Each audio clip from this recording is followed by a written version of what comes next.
जी good evening students. बेटा आज हम शुरू करेंगे मेंडल्स के एक्सपेरिमेंट के बारे में और we can say a Mendelian inheritance. Last lecture में हमने कुछ बेसिक टर्म्स जो थी इस चैप्टर की, which is the chapter of unit genetics. Fifth chapter है आपका हेरिडिटी एंड वेरिएशन। तो इसमें आज हम शुरू करेंगे मेंडल्स के एक्सपेरिमेंट के बारे में बात करेंगे। मेंडल जो था इसे हम फादर ऑफ जेनेटिक्स भी बोलते हैं, मतलब जेनेटिक्स की शुरुआत जो है वो मेंडल से ही हुई। मेंडल ने अपने एक्सपेरिमेंट को परफॉर्म करने के लिए क्या किया था, उसने पी प्लांट को जो है वो उसने चूज़ किया था। पी प्लांट को चूज़ करने के लिए पी प्लांट के उसने 7 जो है वो डिफरेंट करेक्टर्स सीखे थे, ठीक है। जैसे कि कलर कौन सा है, जो प्लांट है, जो फ्लावर है उसका कलर कौन सा है, साइज़ कैसा है, हाइट कैसी है प्लांट की, पॉट की शेप कैसी है, सीड की शेप कैसी है। इस तरह से 7 उसने करेक्टर देखे थे। सबसे पहले उसने पेरेंट्स को जो है वो चूज़ किया, सिलेक्शन की ट्रू ब्रीडिंग प्लांट की, दैट मीन्स पेरेंट्स, ठीक है। उसने क्या किया, 7 pairs of true breeding variety ली पी प्लांट की, जिसे सेल्फ पॉलिनेट करवाया गया so that true breeding variety जो है वो मिल सके। फिर उसने हाइब्रिडाइज, ये तो हो गया फर्स्ट है, पेरेंट्स को चूज़ किया। सेकंड में उसने क्या किया, F1 generation I, that means मान लो ये पेरेंट्स हैं T and small T and capital T, तो ये जो है पेरेंट्स हो गए, ठीक है। इन दोनों का उसने क्रॉसिंग करवाई तो ये हमारे पास क्या आ गई, F1 जनरेशन आ गई। उसके बाद उसने क्या किया, ये जो F1 जनरेशन आई इसकी दोबारा से उसने सेल्फ पॉलिनेशन करवाई तो क्या हमारे पास आ जाएगी, F2 जनरेशन आ जाएगी। उसी तरह से F2 की दोबारा से करवाएगा तो F3 ऐसे जो है जनरेशन बाय जनरेशन जो है वो उसने तैयार की। ये मेंडल का एक्सपेरिमेंट था। उसके बाद उसने क्या किया, F2 जनरेशन आई, ऑफस्प्रिंग जो ऑब्टेन हुए वो कहाँ से हुए, F1 की सेल्फ ब्रीडिंग करवाई तो हमें क्या हुआ, F2 मिला। इस तरह से साइकिल जो है वो अगेन एंड अगेन चलता रहा। एक बेटा इसमें आपको ना इमैस्कुलेशन और बैगिंग की टर्म्स जो है वो देखने को मिलेंगी। ये आपके प्रैक्टिकल में भी था, लेकिन अब जो है वो कोरोना की वजह से ये जो प्रैक्टिकल है आपका मिसिंग हो गया है। तो मैं थोड़ा सा आपको इसकी जनरल नॉलेज बता देती हूँ कि इमैस्कुलेशन और बैगिंग में हम बेसिकली करते क्या हैं। दोनों टर्म्स जो है वो इंटरकनेक्टेड हैं। मान लो ये आपका एक फ्लावर है, ठीक है, ये फ्लावर है, that is the female part, और ये जो है इसके एंथर है, जनरल सा व्यू आपने लेना है। तो हम करते क्या हैं इमैस्कुलेशन और बैगिंग में। इमैस्कुलेशन में सबसे पहले हम क्या करते हैं, जो ये मेल पार्ट है ना, ये वाले जो मेल पार्ट है, दैट मीन जो स्टेमन एंथर और जो ये फिलामेंट है, इसको हम निकाल देते हैं। सिर्फ कौन सा पोर्शन रखते हैं हम, जो फीमेल वाला है। और ये करते किसमें हम, बाइसेक्सुअल फ्लावर में, जो फ्लावर बाइसेक्सुअल हों। उसके बाद हम क्या करेंगे, जो भी हमने मतलब पोलन जो है वो हमने इसकी हम चाहते हैं जिस भी वैरायटी का, अगर हमने हाइब्रिड वैरायटी तैयार करनी है तो नया प्लांट तैयार हो, जो भी हमने पोलन ग्रेन्स जो है वो यूज़ करने हैं वो हम इसके स्टिग्मा के ऊपर रख देंगे। उसके बाद हम क्या करेंगे, ठीक है, यहाँ ये तो होगी मैस्कुलेशन की, हमने जो ये वाला एरिया है मेल एरिया इसको निकाल दिया। बैगिंग में हम क्या करते हैं, पोलन ग्रेन्स हमने रख दिए, रखने के बाद हम एक बैग से ना, बैग मतलब different kinds of bag we can use, ये नहीं कि हम कपड़े का बैग, ये नहीं, इस तरह का नहीं है, polythene bag, different kinds of मतलब शीट्स वगैरह किसी चीज़ से इसको ढक देंगे, कवर कर देंगे, बैग कर देंगे, एकदम टाइप कर देंगे। सो दैट टाइप का मतलब ये भी नहीं है कि हम ये जो पोर्शन है हमारा ओवरी का, ये पोर्शन जो है वो पिस्टिल, ये हमने क्रैक करनी है। इस तरह से उसको हम बैगिंग करते हैं कि जो बाहर वाले पोलन ग्रेन्स है और कोई पोलन ग्रेन्स हैं वो इसके ऊपर अटैक ना कर पाए, और जो हम डिज़ायर हम जो चाहते हैं वो पोलन ग्रेन जो है वो इसके अंदर जाए, सो दैट जो है अब्यूज फॉर्मेशन है वो मतलब हमारे जो भी हम चाहते हैं उस तरह की मतलब इसके अंदर आगे प्रोसेसिंग हो, कोई और पोलन ग्रेन आके अटैच ना हो पाए। इस प्रोसेस को हम बैगिंग बोलते हैं। अगर आपके प्रैक्टिकल सिलेबस में होता तो हम ये प्रैक्टिकल करके देखते, बट अभी आपके सिलेबस से कट हो चुका है, तो मैंने आपको सिर्फ जनरल व्यू बताया है कि इस तरह से हम करते हैं। सो उसके बाद हम बात करेंगे मेंडल्स की लॉ के बारे में। बेसिकली 3 लॉज थी मेंडल की। सबसे पहले उसने कहा लॉ ऑफ डोमिनेंस, उसके बाद law of segregation, law of independent assortment. इन लॉज के बारे में बेटा पढ़ने से पहले आपको मैं मोनोहाइब्रिड और डाईहाइब्रिड क्रॉस के बारे में बताऊंगी, सो दैट आपका जो है कन्फ्यूज़न जो है वो आपको ना रहे, बार बार आपको फिर यही सब इन लॉज में भी देखने को मिलेगा। तो मोनोहाइब्रिड क्रॉस बेसिकली होता क्या है, हम इसके अंदर क्या करते हैं, हम inheritance of one character at a time, एक करेक्टर को ही हम एक टाइम पे लेते हैं। और जैसे कि क्रॉस करवाया मेंडल ने टॉल एंड डवार्फ प्लांट का, मतलब हमने सिर्फ एक करेक्टर लिया हाइट का, ठीक है, या तो लंबा होगा प्लांट या फिर डवार्फ होगा। पेरेंट लिए, 2 पेरेंट्स ले लिए, एक टॉल है और एक डवार्फ है। टॉल को हम कैपिटल टी से करेंगे और डवार्फ को हम स्मॉल टी से। फिर इन दोनों का उसने क्रॉस करवाया और ये क्या बन गई, F1 जनरेशन। F1 जनरेशन में क्या हुआ, ऑल टॉल जो है वो इम्प्योर आ गए। इम्प्योर आ गए ना, एक कैपिटल ये आ गया, स्मॉल ये आ गया, तो क्या हो गया, ये इम्प्योर हो गए। है तो टॉल है बट उतने टॉल नहीं है जितना टॉल हमें चाहिए, इतना ये प्योर टॉल था। मान लो इसकी हाइट 6 फुट थी, इसकी 4 थी, तो मे भी हो सकता है 5.5 हाइट हो या 5 हो, तो इससे बड़ी होगी लेकिन इससे छोटी होगी, तो ऑब्वियस सी बात है हम इसको बड़ा ही कहेंगे, पर ये मतलब प्योर फॉर्म नहीं है। फिर हम इसकी क्या करवाएंगे, अपन जनरेशन की दोबारा से सेल्फिंग करवाएंगे, सेल्फ पॉलिनेशन करवाएंगे, और फिर क्या आ जाएगा, ये जो है हमारे पास अलग से गैमीट आ गई, F2 जनरेशन आ गई हमारे पास, ये देखो, ठीक है। उसके बाद हम इसको इस तरह से भी कर सकते हैं पुनेट स्क्वायर से। ये हम ऐसे बॉक्स बनाएंगे, एक साइड पे हम मेल का लिखेंगे, एक साइड पे हम फीमेल का लिखेंगे, ठीक है। ये इसके गैमीट हो गए, ये एक यहाँ जो गैमीट हम यहाँ लिखेंगे वही गैमीट हम यहाँ लिखेंगे, ठीक है बेटा। तो इन दोनों को आपस में ये कैपिटल टी को कैपिटल टी से करेंगे, दोनों कैपिटल आ गए, इस टी को फिर इससे करेंगे तो ये आ गया, फिर इसको ये करेंगे, और ये अपने याद रखना जैसे यहाँ स्मॉल टी है ना, यहाँ कैपिटल है, अगर हम इन दोनों को ऐसे आपस में क्रॉस पोलिनेशन करवाएंगे, या हम बोल सकते हैं मल्टीप्लिकेशन करवाएंगे। मल्टीप्लिकेशन एक्चुअली वो मैथ्स की टर्म है, लेकिन हम इस यहाँ पे क्या कहेंगे, पॉलिनेशन करवाएंगे। तो जो डोमिनेंट वाला करेक्टर होता है, that is a dominant character, उसको हम सबसे आगे लिखते हैं, रिसेसिव को हम पीछे लिखते हैं। तो देखो इसमें क्या हुआ, एक जो है वो प्योर वेराइटी हमें मिल गई, एक जो है वो रिसेसिव प्योर मिल गई, ठीक है। ये दोनों क्या हो गए, इंटरमीडिएट हो गए। तो ये देखो क्या है, 1:2:1, that is the genotypic ratio. और फिनोटिपिक रेशो में क्या आएगा, 3:1। वो किस तरह से होगा बेटा, ये भी टॉल है, ये भी टॉल है, उतना टॉल नहीं है पर है तो टॉल ही ना, तो ये हो गया 3:1, ये आपने याद रखना है, ठीक है। उसी तरह से अगर मैं आपको एक और एग्जांपल लेके समझाऊं तो हम किस तरह से जो है वो गैमीट्स की फॉर्मेशन करते हैं। मान लो ये क्या है, AADB, दो ये पेरेंट्स आ गए, ठीक है। तो अब हम गैमीट्स बना लेंगे, एक गैमीट ये, इसके गैमीट ये बन गए, इसके गैमीट ये बन गए। अब इनकी सेल्फ पॉलिनेशन, पहले इस वाले को इसके साथ, फिर इस वाले को इसके साथ, ये देखो, फिर इस वाले को इसके साथ और इसको इसके साथ, इस तरह से जो ये हमारे क्या आ गए, एक हम कह सकते हैं हमारी जो है वो जनरेशन आ गई। इससे हम जो है दोबारा से पुनेट स्क्वायर में ये रख के एक साइड पे मेल एक साइड पे फीमेल, इसकी जो है हम निकाल सकते हैं रेशो। ये हो गया मोनोहाइब्रिड। डाईहाइब्रिड में क्या करते हैं, सेम प्रोसीजर वही है बेटा, बस बेसिक डिफरेंस क्या है, इसमें हमने 1 करेक्टर लिया था, इसमें हम 2 करेक्टर्स ले सकते हैं।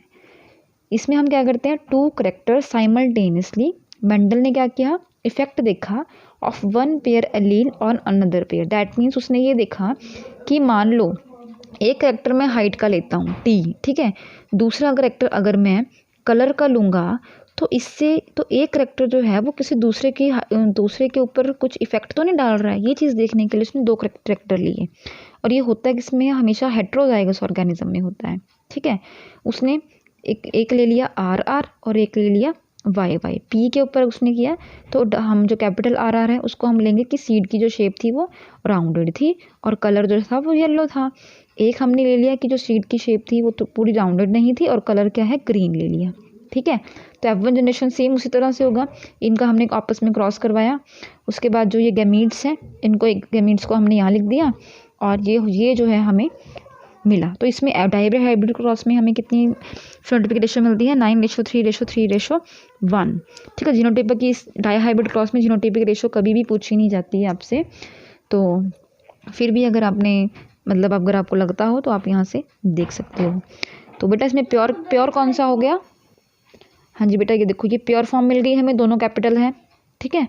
दैट मीन्स ये क्या हो गया, राउंडेड भी है और येलो फॉर्म भी मिल गई हमें P की, ओके। और यहाँ पे देखो दोनों स्मॉल हैं, तो दैट मीन्स क्या है, ये वाला जो P है ये थोड़ा रिंकल्ड होगा और इसका कलर क्या होगा, ग्रीन होगा, ठीक है। बाकी किसी में देखो जैसे ये वाला हो गया, इसमें कैपिटल R भी है और स्मॉल भी है, स्मॉल R भी है और कैपिटल Y भी है, स्मॉल y भी है। लेकिन तो अगर ऐसा किसी भी स्टेज में अगर ऐसा होगा, कैपिटल भी है स्मॉल भी है, तो हमेशा ही जो कैपिटल वाला होता है वो डोमिनेट करता है अकॉर्डिंग टू मेंडल्स, ठीक है। तो ये क्या करेगा, इसको इसके ऊपर डोमिनेट हो जाएगा, ये दोनों चीज़ें डोमिनेट हो जाएंगी, और इसको भी हम किस में जो है वो इंक्लूड करेंगे, राउंडेड में और येलो में। So that is a dihybrid cross. अगर हम इनकी लॉस की बात करें, सबसे पहली लॉ थी लॉ ऑफ डोमिनेंस, नाम से ही समझ आ रहा है, करेक्टर्स जो थे इसमें कंट्रोल्ड होंगे बाय डिस्क्रीट यूनिट, जिसे हम बोलते हैं फैक्टर्स। फैक्टर जो है वो कंट्रोल करते हैं करेक्टर्स को। फैक्टर जो है हमेशा पेयर में रहेंगे, अगर कोई डिसिमिलर पेयर होगा फैक्टर का तो उसमें क्या होगा, वन मेंबर डोमिनेंट होगा तो और दूसरा क्या होगा, रिसेसिव होगा। ये एक्सप्लेन करता है expression of only one of parental character in monohybrid cross in F1 generation and expression of both in F2 generation.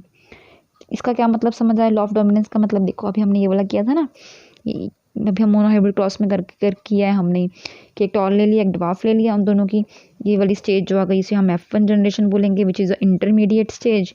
इसमें क्या हुआ देखो, इंटरमीडिएट है ना, एक स्मॉल है और एक कैपिटल है, लेकिन जो ये वाला है ये इसके ऊपर डोमिनेट हो जाएगा, ठीक है, ये डोमिनेट हो गया।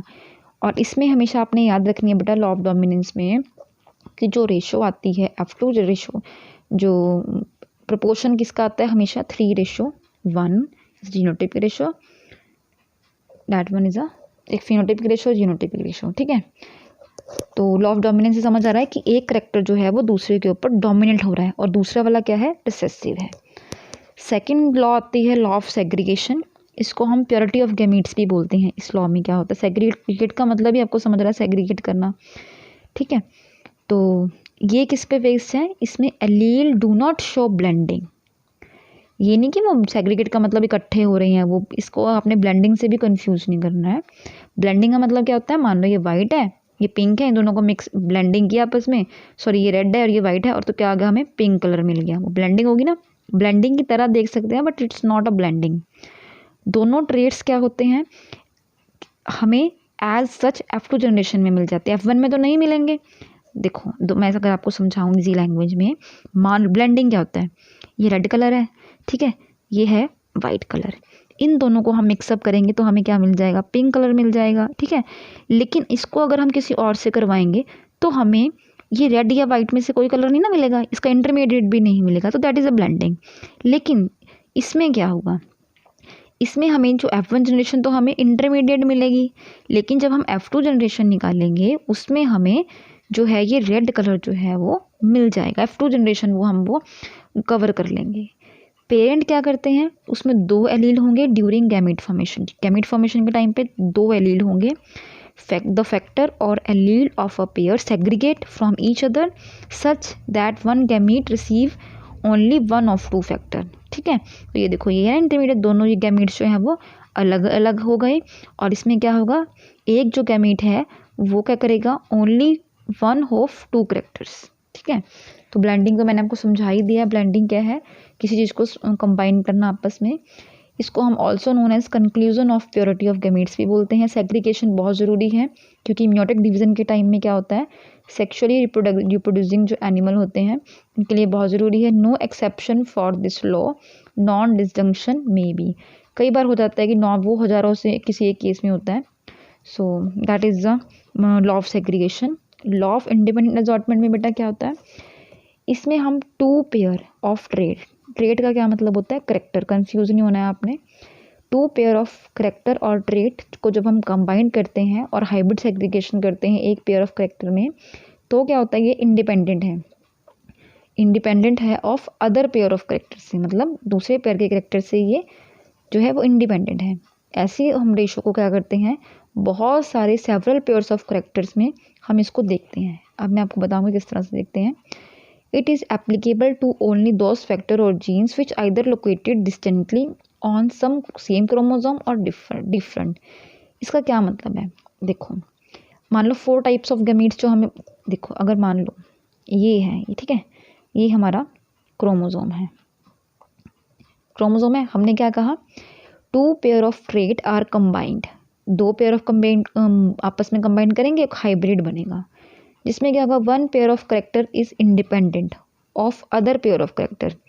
जो बेटा एक पेयर का करेक्टर है वो दूसरे पे डिपेंड नहीं करता, दोनों जो है वो इंडिपेंडेंट है। इंडिपेंडेंट से समझ आ रहा है ना, इंडिपेंडेंट है वो। और इसमें बहुत सारे पेयर्स में जो है वो करेक्टर्स होते हैं, ये भी आपको पता है। उसने कहा कि जो फैक्टर्स हैं या फिर जीन्स हैं ये कहाँ लोकेटेड होते हैं, डिस्टेंटली मतलब एक आर्म में यहाँ पर मान लो एक जीन है, दूसरी में मान लो ये जीन हो गया, ठीक है। मतलब ये आपस में इनका डिस्टेंस जो है वो रहता है, ऐसा नहीं कि एक ही में 2 हो गए। तो ऐसे क्या होता है, ऐसे फिर एक एज अ डिजीज़ कॉज हो सकती हैं। तो हर एक जो जीन है वो सेम क्रोमोसोम पे होगा तो दूर दूर होगा, या फिर डिफरेंट क्रोमोसोम पे वो प्रेजेंट्स होते हैं।